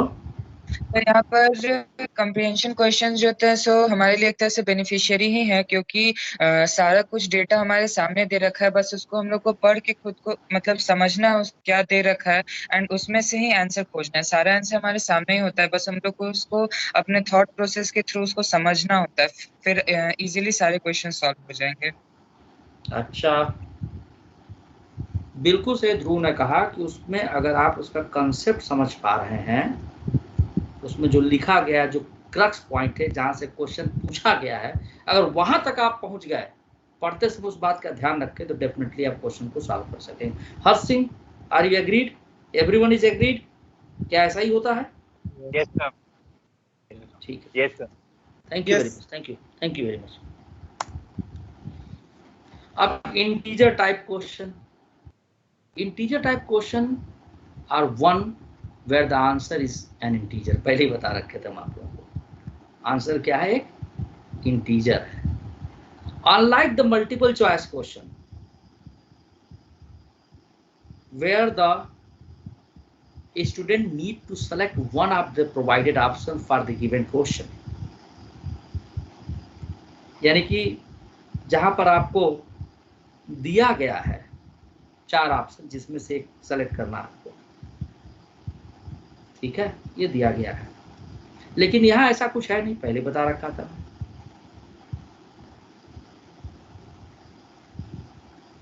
The integer type question do not have any option, कोई ऑप्शन उसमें नहीं होता, ये सभी को मालूम है। The only clue is the answer should be an integer, यही क्लू है इसका। सिंगल डिजिट का, डबल डिजिट का, इसी तरह का आता है, वही क्लू है। The answer depends on the approximation are taken to solve the question. कई बार ऐसा भी होगा कि मान लो कहीं पर अगर ऑप्शन में 11.002 आ गया, सो वहां अप्रोक्सीमेशन का भी इस्तेमाल करना, वही रैंडम राउंडिंग ऑफ जो पढ़ते हो आप लोग, समझ रहे हो बात को ना बच्चों? Yes sir. हाँ, तो उसका भी इस्तेमाल IIT के एडवांस में करना पड़ता है।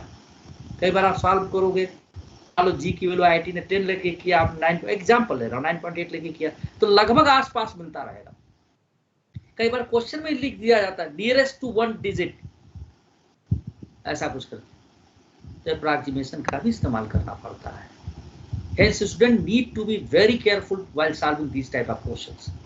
इसमें केयर क्या रखना है भाई? पहला कि आंसर इंटीजर होगा, दूसरा कि कहीं ना कहीं अप्रोक्सीमेशन भी अगर लग रहा है आसपास का मिल रहा है, तो उससे भी आप आंसर तक पहुंच सकते हैं। इन दो बातों का ध्यान। तो जब क्वेश्चन जिस तरह से पूछा जाता है उसका पैटर्न आपको उसके अंदर समझ गया तो आप ज्यादा नंबर स्कोर कर सकते हैं। ये सब वेबिनार का यही पर्पज है। आगे बढ़ते हैं।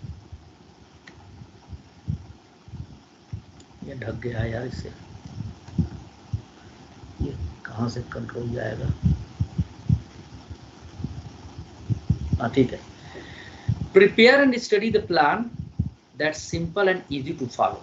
जब टाइम टेबल आप बनाएं तो ऐसा मत बना लें उसको फॉलो ही ना कर सके, है ना। पहले पॉइंट का ये मतलब, do not complicate the schedule with unwanted task. जिसकी जरूरत नहीं भी है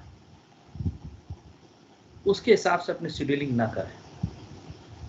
जैसे आपने सुबह बनाया कि भाई आज 2 से 4 में मैथ पढ़े, सॉरी सुबह मान लो 6 बजे आप पढ़ने बैठ गए, 6 से 8 हम मैथ पढ़ेंगे, लेकिन मैथ पढ़ने का आपका मन नहीं कर रहा है।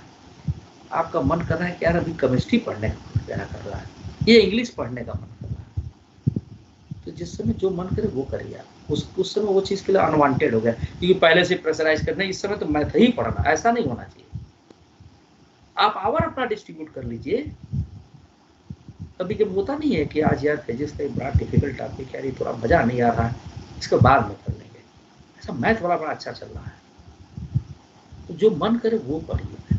पहले पॉइंट का ये मतलब है, ठीक है। सब्जेक्ट वाइज टाइमलाइन शेड्यूल होना चाहिए, ये पता ही आप इसमें मैं क्या बताऊं। Practice previous year question paper for better understanding of the concept, बहुत जरूरी चीज है कंपटीशन के लिए, चाहे मेंस हो या एडवांस हो। जो आप चैप्टर खत्म करते जा रहे हैं उसके देखते हुए मैं प्रीवियस ईयर क्वेश्चन कराता हूँ। आप लोग जल्दी बची रहती कि नहीं जल्दी खत्म करिए चैप्टर, ऐसा नहीं होगा कभी। हमें जरूरत पड़ेगी एक्स्ट्रा क्लास हम अरेंज कर लेंगे, मैं अपने टाइम में से अरेंज कर लूंगा, लेकिन मैं ये सोचता हूँ कि हर चैप्टर का प्रीवियस ईयर क्वेश्चन आप करते चलें, ताकि आपको ये पता लगे। इसको 2 बातें पता लगती हैं, एक जो आप पढ़ रहे हैं क्या वो क्वेश्चन वैसा ही है जैसा पूछा गया है, ऐसा तो नहीं कि आप पढ़ तो रहे हैं लेकिन वैसा क्वेश्चन आ ही नहीं रहा है। जैसे पहले के जमाने में क्या होता था, जब लोगों को कोचिंग पहले भी थी, हमारे समय के थोड़े देर बाद थी, तो वहाँ क्या होता था, ग्रेजुएशन के टीचर आते थे पढ़ाते थे अपना, तो जो ग्रेजुएशन में पढ़ा रहे होते वही उठा के वहाँ छाप देते थे। बच्चों को लगता था क्या बात है, बिल्कुल नया चीज है, जब तू IIT में आना ही नहीं तो वेस्टेज ऑफ टाइम हो गया ना। तो प्रीवियस ईयर क्वेश्चन से आपको ये पता लगता है कि किस टाइप के क्वेश्चन पूछे गए हैं। बहुत सारी मार्केट में किताब ऐसी है जिसमें हार्ड क्वेश्चन भर देगा, लगा परेशान हो ही नहीं रहा, useless, waste of time. Smart work करना है ना, आपको विद्वान थोड़े बनना है, आपको तो वो पढ़ना है जिससे आपका सिलेक्शन की गारंटी हो, रैंक की गारंटी हो। तो ये थॉट नहीं लाना चाहिए कि IIT के लिए बहुत डिफिकल्ट क्वेश्चन करेंगे तभी हमारा IIT में। नेवर, IIT में कभी डिफिकल्ट क्वेश्चन नहीं आया, कंसेप्चुअल आया है, ट्रिकी आया है। हम लोग समय में 2 IIT अलग था, रुड़की अलग था, दोनों के पेपर बढ़िया होते थे, लेकिन IIT के पेपर कंसेप्चुअल और ट्रिकी होता था, रुड़की के पेपर लेंदी होता था, तो बड़ा क्वेश्चन, दोनों में फर्क होता है। अब तो IIT रुड़की बन चुका है, मर्ज हो गया बाद में। तो practice previous year question papers for the better understanding of the concept. With this, there will be analysis how much time taken to answering this each question. यही नहीं कि प्रीवियस ईयर क्वेश्चन करके आंसर ले आ दिए, नहीं भाई, आपको time management भी सीखना है। क्या पता उस क्वेश्चन को और छोटे तरीके से कम समय में किया जा सकता, ये भी तो संभव है, तो वो भी करके देखना है। तो आंसर ले आ दिए ठीक बात नहीं है। या कई बार ऐसा होगा कि आप करेंगे नहीं दिखा तो सोल्यूशन मौजूद है, वहां से गूगल कर लिए, कुछ कर लिए। नहीं, क्यों भाई गूगल, अभी आप एग्जाम में बैठे हैं, फिर से एक बार ट्राई करिए, 2 दिन तक ट्राई करिए।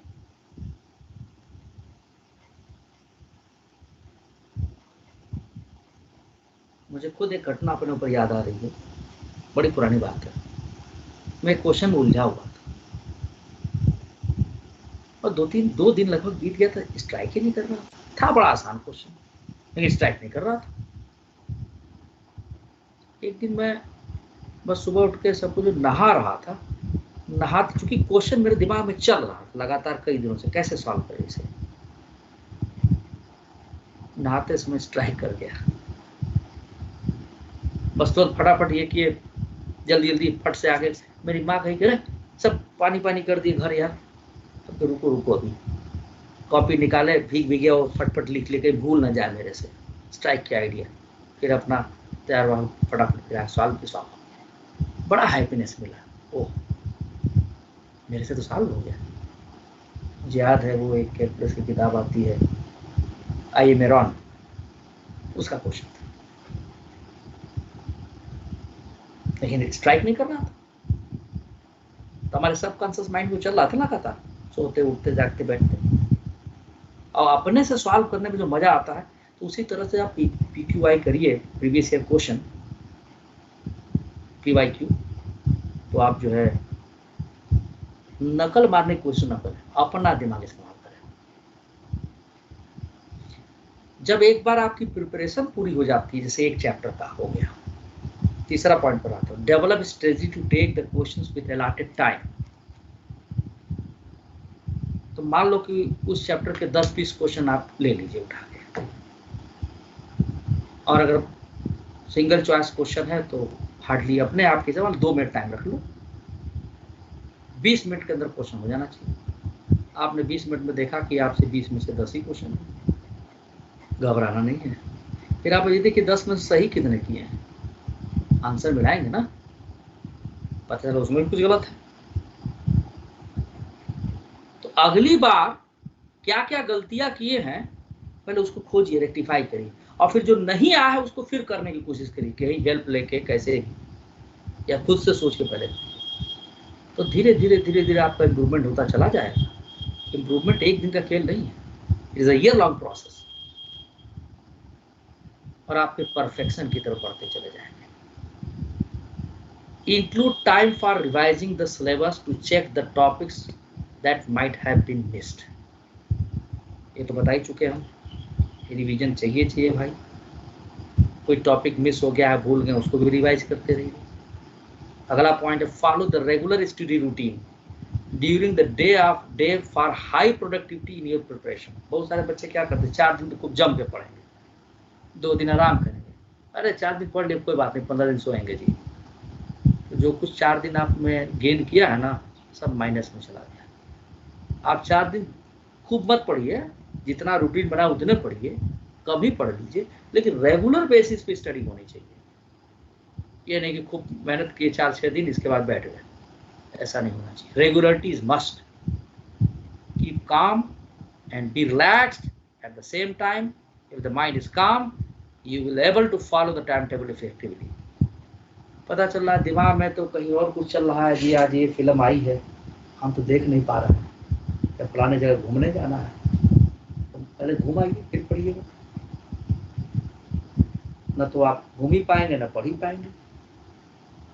तो जिस चीज का मन पहले करे पहले कर लीजिए, लेकिन ये भी ना हो कि केवल घूमने का ही मन कर रहा है जी, तब तो हो चुकी पढ़ाई।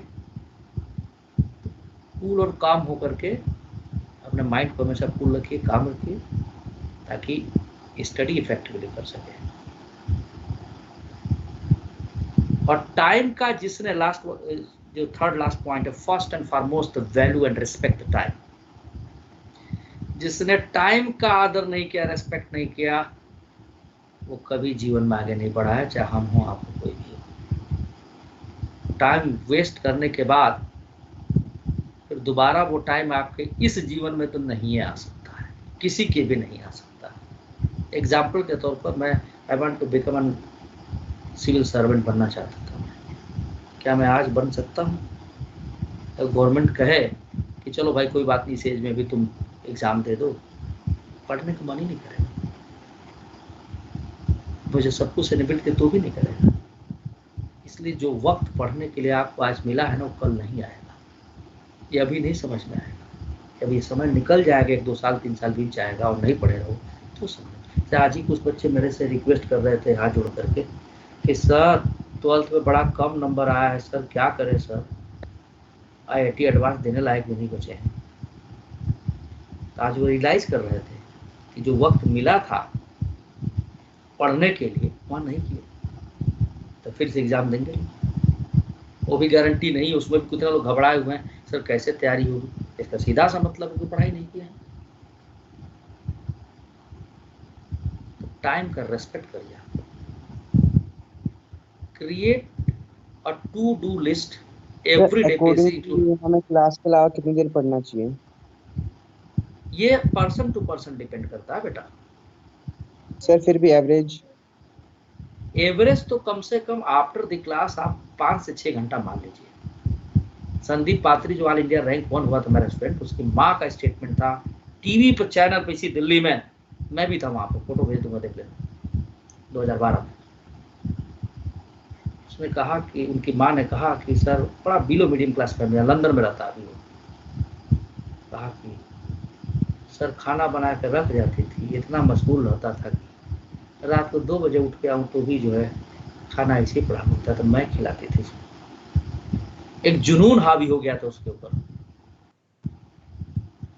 वो टॉप करने के लिए नहीं पढ़ रहा था, उसे सिलेक्शन पाना था, क्योंकि फीस भरने के लिए उसका पैसे नहीं थे। मुझे पता है ना उसकी स्टोरी। तो ये पर्सन टू पर्सन डिपेंड करता है बेटा। अगर मैं आपसे कह दूं कि आप 10 घंटा पढ़िए, आपके पास टाइम ही नहीं हो 10 घंटे पढ़ने के लिए, या कैपेबल आपका माइंड उस पर अलाउ नहीं कर रहा, तो पढ़ेंगे आप 10 घंटा? तो आप खुद से अपने आप को इवेल्युएट करिए, पहले बता रखा था मैं, और इसके बाद उसके अकॉर्डिंग एक्ट करिए। उसमें कहीं कोई हेल्प चाहिए तो हम लोग तैयार हैं। नो सर, अभी जो वेबिनार हुआ था ना उसमें बोल रहे थे कि 1 घंटे मतलब एक दिन में 3 घंटे पढ़ो और पूरे हफ्ते में ना 30 घंटे तक पढ़ो, ऐसे बोल रहे थे।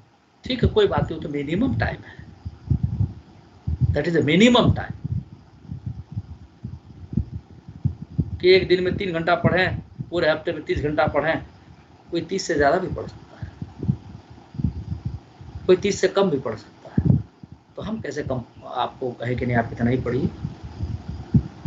मिनिमम टाइम है 30 आवर्स इन अ वीक, उसके ऊपर जितना ले जाना चाहिए ले जाइए। अगर रैंकर बनना है तो मैंने तो आपको एग्जाम्पल भी दे दिया भाई।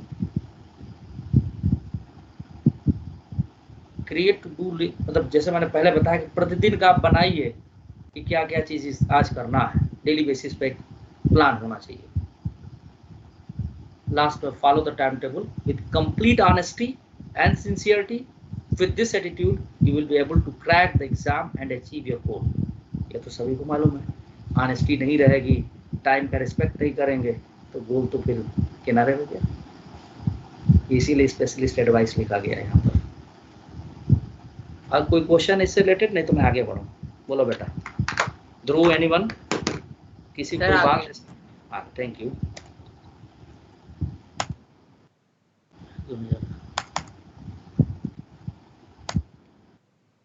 एंकर गया this one. Management during examination, ये बड़ा इंपॉर्टेंट पॉइंट है। Relax your mind for a few second after every question so that you can concentrate on the next one. जैसे होगा क्या कि पहला क्वेश्चन नहीं आया, घबराओ नहीं, रिलैक्स करो, अगला। और आ गया, जैसे सॉल्व हो गया तो अंदर से खुशी मिलती है ना। तो उस खुशी में भी ऐसा ना हो कि कुछ चीज़ अगले क्वेश्चन में ओवर लुक रहे, हमसे सॉल्व हो गया, ठीक है भाई, इतना खुश हो गया कि कुछ चीज़ें क्वेश्चन में अगली दिखी नहीं, प्लस का माइनस कर दिए, एक ऑप्शन मिल गया, गलत आंसर करके ले आए। ये भी नहीं करना है, दोनों बातों को ध्यान रखना है। Do not panic and become, क्या लिखा, anxious in completing the paper fast. जैसे कुछ बच्चे अभी भी है, सर जल्दी से सिलेबस खत्म। अरे क्यों भाई? जैसे एक बच्चा मैं बताता हूँ, इस समय दिल्ली का इनकम टैक्स एग्जाम पास किया, IIT दिल्ली से पास आउट है, कुंवर, उसका कुंवर नाम था। वो क्या करता था कि 3 घंटे का पेपर 2 ही घंटा में सॉल्व करता, खूब फास्ट। क्लास में हम लोग पढ़ा रहे हैं, क्वेश्चन उधर खत्म हुआ नहीं बोल के तो उसका आंसर फटाक से आंसर देता था। मैक्सिमम टाइम वो गलतियां करता था जिससे आंसर गलत हो जाते थे, आता भी रहता तो उसको फिर भी गलत हो जाता था। मैं रियल स्टोरी बता रहा हूँ, ये 2013 की घटना है। बिहार का ही बच्चा था, तो टेस्ट वगैरह कोचिंग में तो नंबर कम ही आया, इसे अपनी गलती की वजह से जल्दी करके, और दूसरे से तीसरे घंटे बैठ के इधर उधर देखता रहता था। हम लोग कहें भी कि भाई देख लो, कोई नहीं सर जो लिख दिया हो गया, अब उसके बाद नहीं देखेंगे, इतना कॉन्फिडेंट। जो मार्क कर दी वो सही हो चाहे गलत हो वही रहेगा, ये एटीट्यूड भी नहीं होना चाहिए। तो जब 2013 में जेई मेंस उसने दिया तो जस्ट बॉर्डर लाइन से क्रॉस किया था, मेरे ख्याल से 115 मार्क्स उसके आए थे, 110 पर कट ऑफ था, ऐसा कुछ था, मुझे एग्जैक्टली ध्यान नहीं है। उसके फादर आए, कहे कि सर आप तो कह रहे थे क्वालिफाई कर जाएगी तो किया ही नहीं, मतलब बस मेंस किया, इतने पर क्या होगा। पास आउट बैच का बच्चा था, इतना भी बुरा नहीं, इतना खराब कैसे आ गया। उसको बुलाया, अंदर बाहर खड़ा था, तो मैंने कहा कि भाई इतना खराब कैसे हो गया तुम्हारा। तो जानते हो क्या उसका आंसर था? सर वो पेपर 2 ही घंटा दिए थे। धन्यवाद। 3 घंटे का पेपर मेन एग्जाम में, चलो कोचिंग में जो टेस्ट ले रहे हैं वहाँ चलो करते हो समझ में आता है, लेकिन उसके हैबिट में आ गया था ना, तो 3 घंटे का पेपर 2 ही घंटा में लिख के आया, तो नंबर तो कमाना ही है। अब मुझे आ गया गुस्सा, उठ के एक झापड़ उसको दी तुरंत। दूसरा अटेम्प्ट तुम्हारा है, पहला 12th के साथ दिए, दूसरा अब तो तुमको मौका भी नहीं मिलेगा एडवांस के लिए।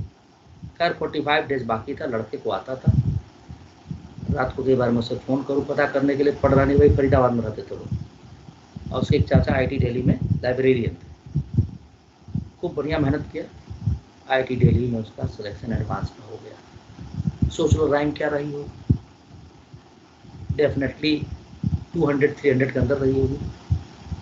वहाँ पढ़ने गया, अभी वो IAS एग्जामिनेशन क्वालिफाई कर चुका है। तो जिंदगी में बेटा कब टर्निंग पॉइंट है कोई नहीं जानता, ये वाला पॉइंट ध्यान रखिए कि जल्दी जल्दी पेपर नहीं करना है, ठीक है।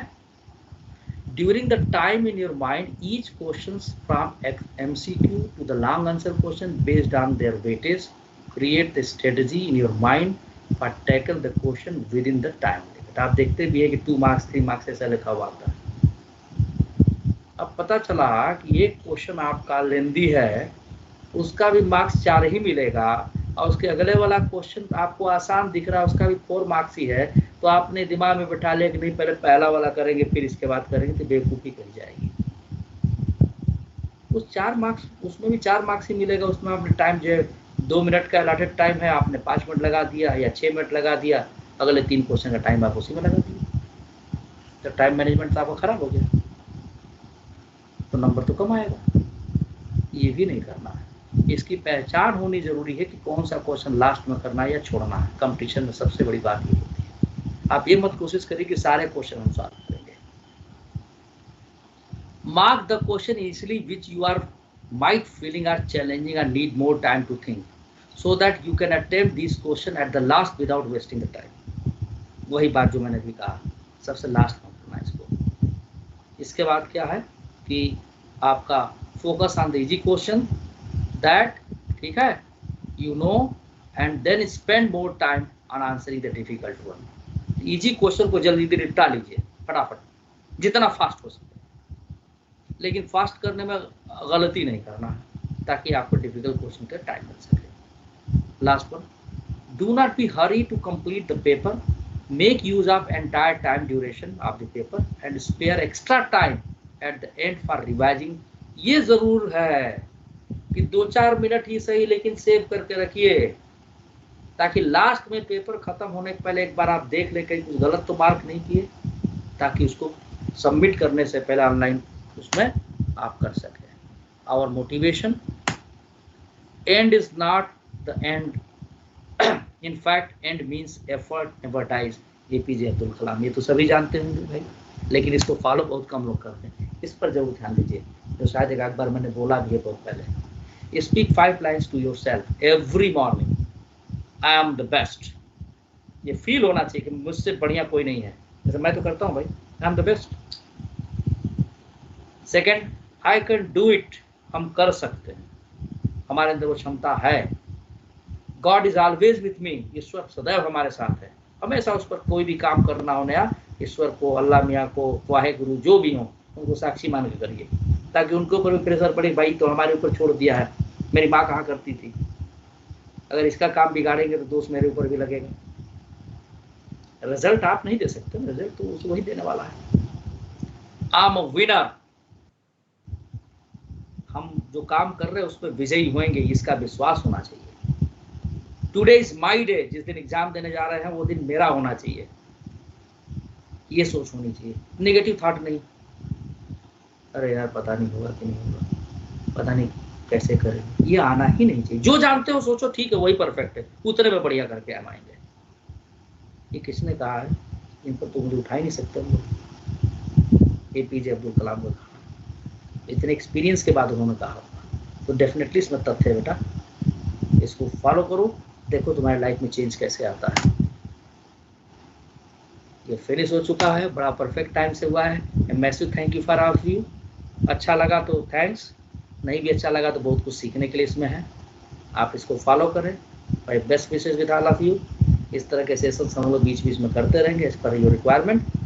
कुछ बातें इसमें बहुत ध्यान देने वाली हैं, खासतौर से एग्जामिनेशन पॉइंट ऑफ व्यू से, उसे हम निश्चित तौर पर करें। Thank you very much. किसी कुछ पूछना है? Thank you sir. किसी कुछ पूछना है? किसी कुछ पूछना है? Thank you sir. किसी कुछ पूछना है? हेलो? नो सर, हर चीज समझ में आ गई। ये भाई थैंक यू तो मैं अपनी वाइफ को बोलूँगा जिसने इसको बनाया कहने पे, है ना। She is basically engineering background, मेरे बूते का था नहीं बनाना मैं तो तुम लोगों को पढ़ के सिर्फ सुनाया हूँ और जो मेरे विचार थे वो डाला हूँ। Thank you all of you बेटा to bear with me. Thanks very much. Thank you sir. Thank you very much. Thank you sir. Thank you.